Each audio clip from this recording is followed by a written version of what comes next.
vice-président. Attendez, non, mais je demande la parole maintenant, Madame la Présidente.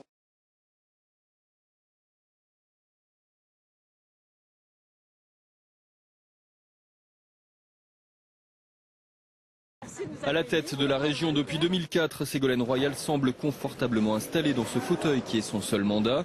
Mais là aussi, décidément, rien n'est simple. En février dernier, elle décide de se séparer de son vice-président aux finances, Jean-François Fontaine, pour un désaccord sur le budget, ce qui donne lieu à une scène surréaliste lors du vote de l'éviction de ce dernier. 15 vice-présidents. Attendez, Non, mais je demande la parole maintenant, Madame la Présidente. Sur la 15e. J'ai demandé avant que le vote soit engagé, Madame la Présidente. Nous avions convenu ensemble, Jean-François Fontaine et moi, qu'il s'exprimerait au moment du vote. Et là, il fait un coup de force au moment du début de la séance. Et là aussi, je suis présidente de région. Et donc, je dois tenir mon assemblée régionale. Et d'ailleurs, je suis heureuse que tous les autres conseillers régionaux, les socialistes, les communistes, les Verts, les radicaux, ont tous voté le budget, ont tous refusé, ensuite, en écoutant les arguments des uns et des autres, d'augmenter les impôts. Vous avez voté le budget. Au départ, la tension provenait du fait que vous souhaitiez, vous, plutôt augmenter l'impôt, disons les choses. Et puis Ségolène Royal, elle souhaitait avoir plus le recours à l'emprunt. Tout à fait. Il y a un écart, mais ça arrive dans toutes les collectivités. Il y a eu un débat.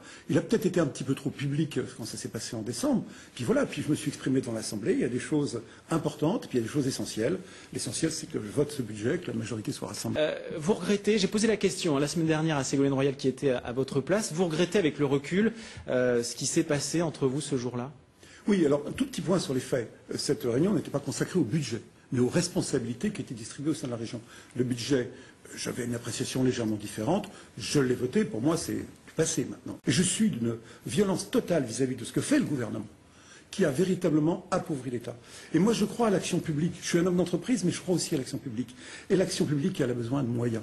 Et aujourd'hui, vous estimez que la région est à la limite? Il y a un petit décalage. Il ne faut pas non plus exagérer. Non, pas sur l'endettement. L'endettement est encore raisonnable. Il a fait croire que la région était très endettée. Vous savez, la région est endettée de 174 € par habitant, c'est-à-dire beaucoup moins que la moyenne nationale des régions et beaucoup moins que les collectivités de la région. Il voulait augmenter les impôts en prétextant cet endettement. L'endettement est très modeste de la région parce que j'ai veillé à ce qu'il y ait des économies, notamment sur le train de vie de la région. Vous le savez, j'ai beaucoup baissé les dépenses de communication, de réception, supprimé les grosses voitures, etc.